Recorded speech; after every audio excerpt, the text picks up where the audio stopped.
எல்லா பிரச்சனைகளும் தீர்ந்து போய்விடும். ஆனால் இந்த முஸ்லிம் திருமண சட்டத்தை தீர்ப்பது என்பது கடினமாகவே இருக்கிறது என்பது போல்தான் விளங்குகிறது.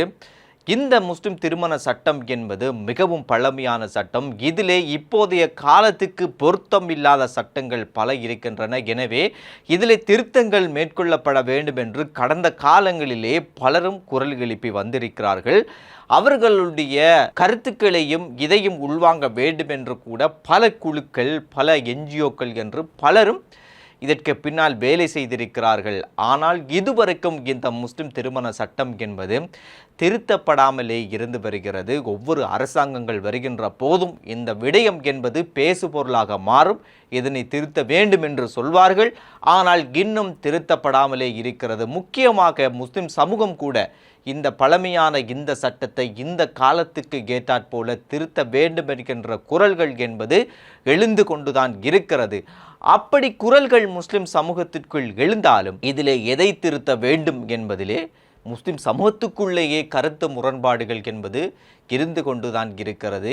முஸ்லிம் சமூகத்துக்குள்ளே பல இஸ்லாமிய இயக்கங்கள், பல அமைப்புகள், சிவில் அமைப்புகளுக்குள்ளே இது தொடர்பிலே கருத்து முரண்பாடுகள் இருக்கிறது. முக்கியமாக ஜம்மியத்துல் உலமா சபை கூட இந்த விடயத்திலே முரண்பட்டு கொண்டுதான் இருக்கிறது. இது குறித்து பலரும் பேசியும் வருகிறார்கள். இந்த விடயத்தை இன்று இப்போது நாம் பேசுவதற்கு ஒரு முக்கியமான ஒரு காரணம் இருக்கிறது. அதுதான் அண்மையிலேயே ஃபைசர் முஸ்தபா அவர் 3 யோசனைகளை இது தொடர்பிலே முன்வைத்திருக்கிறார். ஏற்கனவே நீதி அமைச்சராக இருந்த அலி சப்ரி கூட அவருடைய யோசனைகளை முன்வைத்திருக்கிறார். நீதி அமைச்சராக இருந்த காலப்பகுதியிலே இதனை திருத்த வேண்டும் என்று அவர் முழு மூச்சோடு இருந்தார். ஆனால் அவரால் இயலாமலே போய்விட்டது. இப்போது ஃபைசர் முஸ்தபா இது குறித்து பேச ஆரம்பித்திருக்கிறார். இதனை திருத்த வேண்டும் என்பது குறித்திலே அவர் மும்முரமாக இருந்து வருவதை காணக்கூடியதாக இருக்கிறது. அவர் இதில் குறித்து 3 யோசனைகளை முன்வைத்திருக்கிறார். அதுதான் பெண் காதிகளை நியமிக்க வேண்டும், அதே போன்றும் திருமண வயதிலேயே 18ஆக ஆக்க வேண்டும் என்றும் இன்னொரு முக்கியமான யோசனையும் ஃபைசர் முஸ்தபா முன்வைக்கிறார். அதுதான் நோ ஃபால்ட் டிவோர்ஸ் என்கின்ற விடயம். அதாவது எந்த காரணமும் இல்லாமல் விவாகரத்து செய்வது. ஏற்கனவே இருக்கின்ற விவாகரத்து சட்டங்களுக்கு அப்பாற்பட்டு எந்த காரணமும் இல்லாமல் விவாகரத்தை செய்வது என்கின்ற நோ ஃபால்ட் டிவோர்ஸ் என்கின்ற ஒரு புதிய விடயத்தை, புதிய விடயம் அல்ல, ஏற்கனவே மேற்கத்திய நாடுகளில் இருக்கின்ற ஒரு விடயம்தான். அந்த விடயத்தை இதற்குள் சட்டமாகவே கொண்டு வர வேண்டும் என்கின்ற ஒரு கருத்தை இவர் இப்போது வெளியிட்டு வருகிறார். உண்மையிலே இந்த விவாகரத்து ஏற்படுகின்ற போது கணவன் மனைவி ஆகிய 2 பக்கங்களிலேயும் ஒரு காரணம் இருக்கும், ஒரு பிழை இருக்கும்.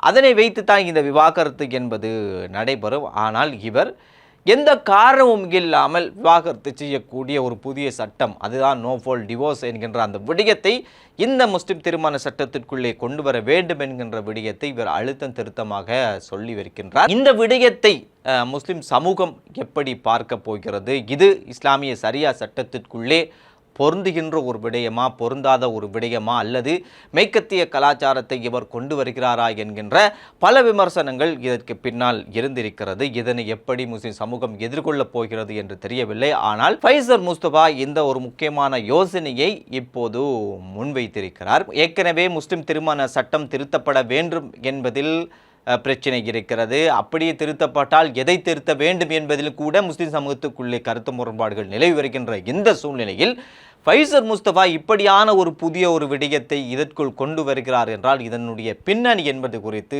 ஆராய வேண்டி இருக்கிறது. ஃபைசர் முஸ்தபாவிடம் இந்த விடயம் குறித்து பேச வேண்டாம் என்பது குறித்து முஸ்லிம் சமூகத்துக்குள்ளே ஆரம்பத்திலே எதிர்ப்பு எழுந்திருக்கிறது. அந்த எதிர்ப்பையும் தாண்டி இவர் எந்த விடயத்தை இப்போது வெளியிலே பேச ஆரம்பித்திருக்கிறார் என்றுதான் சொல்ல முடியும். அவர் மேலும் சொல்கின்ற விடயம்தான் இந்த முஸ்லிம் திருமண சட்டத்திலே குறிப்பாக பெண்கள் அதிகம் பாதிக்கப்பட்டு வருகிறார்கள் என்கின்ற விடயத்தை அவர் குறிப்பிட்டு வருகிறார். எனவே இது திருத்த வேண்டும் என்பது குறித்தும் அவர் பேசி வருகிறார்.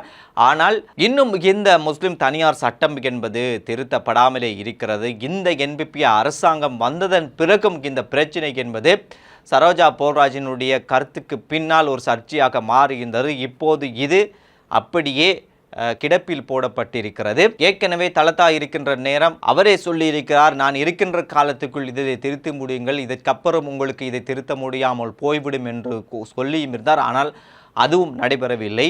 இப்போது இந்த அரசாங்கம் கூட இதற்கான ஒரு இந்த திருத்தங்களை மேற்கொள்வதற்கான ஒரு அரசாங்கமாக இருக்கிறது. ஆகவே இந்த அரசாங்கம் கூட இந்த முஸ்லிம் திருமண சட்டத்தை திருத்துமா இல்லையா என்று தெரியாது. ஆனால் இது குறித்து அண்மையிலே பார்லிமென்றத்திலே அமைச்சர் பிமல் ரட்நாயக்க பேசுகின்ற போது அவர் சொன்ன ஒரு விடயம்தான், நாங்கள் திருத்துவதை விட அரசாங்கம் வரும் போகும், முதலாவதாக முஸ்லிம் சமூகத்துக்குள்ளே இந்த பிரச்சனை தீர்க்கப்பட வேண்டும். அவர்கள் ஒன்றாக இருந்து ஒரு தீர்மானத்துக்கு வந்ததன் பின்னர் அதனை திருத்துவதா இல்லையா என்பதை பற்றி யோசிக்க வேண்டும். முதலில் அவர்கள் ஒற்றுமையாக இருந்து ஒன்றாக இருந்து எதை திருத்த வேண்டும் என்கின்ற ஒருமித்த கருத்தை அவர்கள் எடுக்க வேண்டும் என்பது குறித்து அமைச்சர் பிமல் ரட்நாயக்கவும் பார்லிமென்றத்திலே பேசியிருந்தார். எனவே ஒட்டுமொத்த முஸ்லிம் சமூகம் முஸ்லிம் திருமண சட்டத்தை திருத்த வேண்டும் என்கின்ற விடயத்திலே ஒருமித்த கருத்தோடு இருந்தாலும் எதை திருத்த வேண்டும் என்பதிலே மார்க்க ரீதியிலாகவும் சமூக ரீதியிலுமே ஒரு கருத்து முரண்பாடு என்பது அந்த சமூகத்துக்கு உள்ளேயே இருக்கிறது என்பதுதான் உண்மையாக இருக்கிறது. இதற்குள்ளும் இப்போது ஃபைசர் முஸ்தபா ஒரு புதிய யோசனையாக